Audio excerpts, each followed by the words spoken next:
দেখলাম জন্ম জন্মান্তরেও ভুলিব না। সত্যি ভোলার মতো নয় ভাই।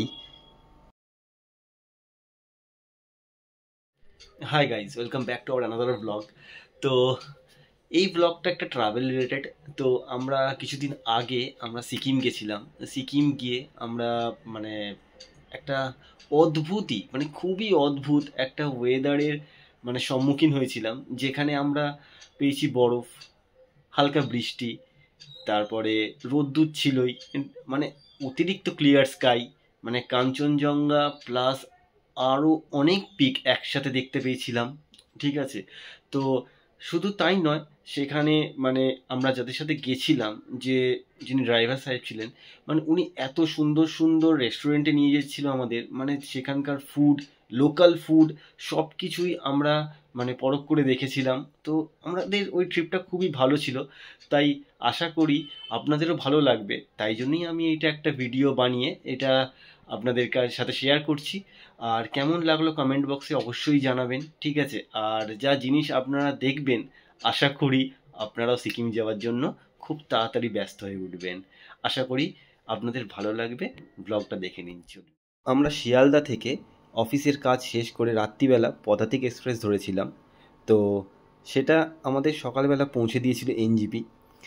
আর এই যে ভিউটা আপনারা দেখছেন, এইটা আমার মনে হয় ঘুরতে যাওয়ার সব থেকে সেরা মুহূর্ত। সকালবেলা ঘুম থেকে উঠে যখন জানলা দিয়ে এই বাইরেটা দেখা যায়, দূরে একটু যদি একটু শীতকাল টাইপের হয় তাহলে কুয়াশা দেখা যায়, আর মানে পরপর স্টেশনগুলো পাস করে যায়, আর এই নীল আকাশ। অবশ্যই আপনাকে ভোরবেলা উঠতে হবে যদি আপনি এটা দেখতে চান, মানে প্রাণটা ভরে যায়, মানে মনটা ভরে যায় অবশ্যই যাওয়ার টাইমে। কিন্তু যদি আপনি ফেরার টাইমে ভাবেন, তো ফেরার টাইমে কখনই আপনার এটা ভালো লাগবে না, কারণ আবার মনে হয় সব কিছু ছেড়ে আবার কবে যাব। তাই জন্য আমি বলছি, মানে যখন আপনি যাওয়ার টাইমে, যখন সকালবেলা উঠে মানে পর্দাটা সরিয়ে আপনি এই ভিউটা দেখবেন, তখন মনে হয় যেন আপনি মানে এক অপরূপ মানে সৌন্দর্যের সাক্ষী থাকছেন, আর প্রচুর আনন্দ আপনার জন্য অপেক্ষা করছে। ঠিক আছে, আর সব থেকে সুন্দর লাগে স্টেশনগুলো দেখতে। স্টেশনগুলো পুরো ফাঁকা থাকে, একের পর এক চলে যায়। আর রাত্রিবেলা যারা ট্রেনে ট্রাভেল করে তারা নিশ্চয়ই বুঝবে, যখন রাত্রিবেলা সব লাইটগুলো কম্পার্টমেন্টের বন্ধ হয়ে যায় আর ট্রেনগুলো উহু করে ছুটতে থাকে ফাঁকা স্টেশনের সামনে দিয়ে, তো সত্যিই খুব সুন্দর লাগে। মানে আমি আমার অনুভূতি বলছি, আশা করি বেশিরভাগ মানুষেরই ভালো লাগবে, কারণ অন্যান্য ভ্লগে দেখে যেটুকুনি আমি বুঝেছি। রাস্তায় জ্যাম ছিল, তাই এই কাকার থেকে একটুখানি মুড়ি মাখা খেয়ে নিলাম, কারণ অনেকটা দূর জার্নি আছে তাই। তারপরে শুরু হলো জার্নি আমাদের। তো এই যে দূর থেকে পাহাড়ে ওঠার আগে, দূর থেকে যখন আপনারা পাহাড়ের এই অপরূপ সৌন্দর্যটা দেখতে পাবেন, মানে আপনি দেখতে পাচ্ছেন যে আপনি ওই দিকেই যাচ্ছেন আর পাহাড়গুলোকে, তখন মানে একটা মানে খুবই সুন্দর অনুভূতি প্রকাশ হয়।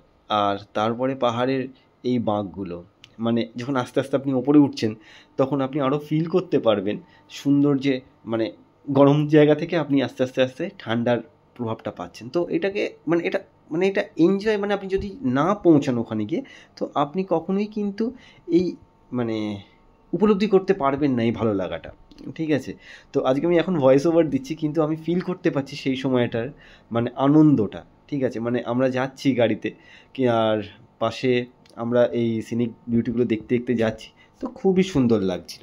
আমরা ব্রেকফাস্ট করার পর ড্রাইভার স্যার বললেন যে এটা একটা ভিউ পয়েন্ট অ্যাকচুয়ালি, তো তিস্তা রিভার প্রজেক্ট।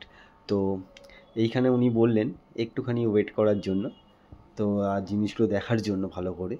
আপনারা দেখুন, মানে অসম্ভব সুন্দর একটা ভিউ, পুরো গ্রিন চারিদিকে, মানে আকাশের কালার ব্লু কিন্তু জলের কালার গ্রিন। ঠিক আছে, সাধারণত আমরা জানতাম যে রিফ্লেকশনে জলের কালার নীল দেখায়। এটা কমপ্লিট করার পর আবার রওনা দিলাম আমরা আমাদের হোমস্টের উদ্দেশ্যে। এই ব্লগটাকে আমরা কয়েকটা পার্টে অ্যাকচুয়ালি ভাগ করব, কারণ না হলে অনেকটা বড় হয়ে যায়। তো আমি চেষ্টা করি সবসময় সব ভিডিও যাতে 5-6 মিনিটের মধ্যেই রাখা যায়, বা ম্যাক্স টু ম্যাক্স 10। তার কারণ হচ্ছে তাহলে দেখতেও আপনাদের ভালো লাগবে। এই কারণের জন্যই, কারণ বড় ভিডিও হলে অত সময়ও থাকে না মানুষের দেখার মতন, তাই জন্যে। তো আবার এই তিস্তা নদীর পাশ দিয়ে আমরা এগিয়ে যাচ্ছিলাম আমাদের হোমস্টের দিকে। ঠিক আছে, পাহাড়ের কিন্তু একটা সৌন্দর্য আছে যে আপনি প্রতিটা বাঁকে বাঁকে তার একটা আলাদা রকম রূপ এবং আলাদা রকম সৌন্দর্য দেখতে পাবেন। যতই ওপরে যাবেন হ্যাঁ ততই তার রূপ আরও অন্যরকম হবে। আপনারা দেখুন, যেটা আগেই আপনাদের ব্লগে বললাম, কতটা ক্লিয়ার স্কাই, কতটা মানে পুরোটাই ব্লু, পুরোটাই। দূরে বরফ দেখা যাচ্ছে। আমরা আমাদের যখন এই পার্ট 2 আনবো এই ব্লগের, সেখানে আপনাদের বরফও দেখাবো। আর তার সাথে যে আমাদের সুন্দর একটা মানে বৃষ্টির একটা সম্মুখীন হয়েছিলাম, সেটাও আমরা দেখানোর চেষ্টা করব। এইখানে আস্তে আস্তে আমরা ওপর দিকে যাচ্ছি। এটা অ্যাকচুয়ালি ডে 2 এর, আমরা প্রথম দিন গিয়ে হোমস্টেতে থেকে গেছিলাম। এটা ডে 2 এর জন্য আমরা একটু কম্বাইন করে দিই যাতে ব্লগটা ছোট হয়, নয়তো অনেকটা বড় হয়ে যাবে। আর এইখানে আরেকটা জিনিস আপনাদেরকে দেখাতে ভুলে গেছিলাম, তাই জন্য এই ফুটেজটা আবার একটু অ্যাড করলাম। এইখানে একটা মানে প্রকল্প হচ্ছে, আপনারা ওই দূরে দেখতে পাবেন ছোটো ছোটো টানেল। ঠিক আছে, ওই টানেলের কিন্তু কাজ আমি জানি না এখন চলছে কি না, বাট আমরা ওটা পেয়েছিলাম। তারপরে এই হচ্ছে অপরূপ সুন্দর দৃশ্য, যা আপনারা দেখলে কখনো জন্মান্তরেও ভুলবেন না। আমরা এই সাইট সিন যাওয়ার জন্য একটু এগিয়ে যাচ্ছিলাম, তো আমাদের ড্রাইভার স্যার বললেন যে আর একটু ওপরে চলুন, আরও সুন্দর ভিউ পাবেন। আর পাহাড়ের গায়ে এই পতাকাগুলো দেখলে যেন মনটা খুবই ভরে যায়, খুবই, মানে আমার তো খুব ভালো লাগে। মনে হয় যেন বাড়িতেও আমি এগুলো লাগাই, কিন্তু বাড়িতে সেরকম ওয়েদার বা সেরকম কিছু থাকে না, তাই জন্য সেরকম ফিল আসে না। বাট যদি কোনো দিনও আপনাদের আশীর্বাদে পাহাড়ে আমি একটা বাড়ি করতে পারি, অবশ্যই আমি এরকম জিনিসগুলো লাগাবো। আর রাস্তাটা দেখুন কি অপূর্ব সুন্দর, যদিও পুরোটা এনএইচ, কিন্তু খুবই সুন্দর লাগে এই জিনিসগুলো দেখতে। মানে আমি তো খুব ভালো ফিল করি অ্যাকচুয়ালি পাহাড়ে। এই হচ্ছে আপনাদের সামনে চলে আসলো কাঞ্চনজঙ্ঘা। কাঞ্চনজঙ্ঘার পুরো রেঞ্জ আমরা দেখতে পেয়েছিলাম এই ট্রিপে। আরও অন্যান্য অনেক পাহাড়ের রেঞ্জও আমরা দেখতে পেয়েছিলাম, সেইগুলো আমরা আবার পরের ব্লগে দেখাবো আপনাদের। ব্লগটা বড় হয়ে যাচ্ছে, বেশি বড় করব না, প্ল্যানই করেছি মানে ছোটোর মধ্যে রাখার। ঠিক আছে, আর আপনাদের কেমন লাগলো এই ব্লগটা আমাদেরকে অবশ্যই জানাবেন। আর আমরা যতটা পেরেছি পাহাড়ের সৌন্দর্যটা আপনাকে দেখানোর চেষ্টা করেছি, মানে অন্যান্য জিনিস না দেখিয়ে মানে পাহাড়টাকেই দেখানোর চেষ্টা করেছি। পাহাড়ের যে মানে প্রতিটা কোণে কোণে সৌন্দর্য, সেই জিনিসগুলোকে দেখানোর চেষ্টা করেছি। এই যে পতাকার শাড়িগুলো, মানে এত সুন্দর লাগে যখন আপনি গাড়ি করে ট্রাভেল করবেন, মানে একটা খুবই সুন্দর একটা ফিল আসে। আর লাস্টে শেষে ম্যাগি দিয়ে আমরা শেষ করলাম। দেখা হবে পরের ব্লগে। ভালো লাগলে অবশ্যই লাইক সাবস্ক্রাইব করবেন।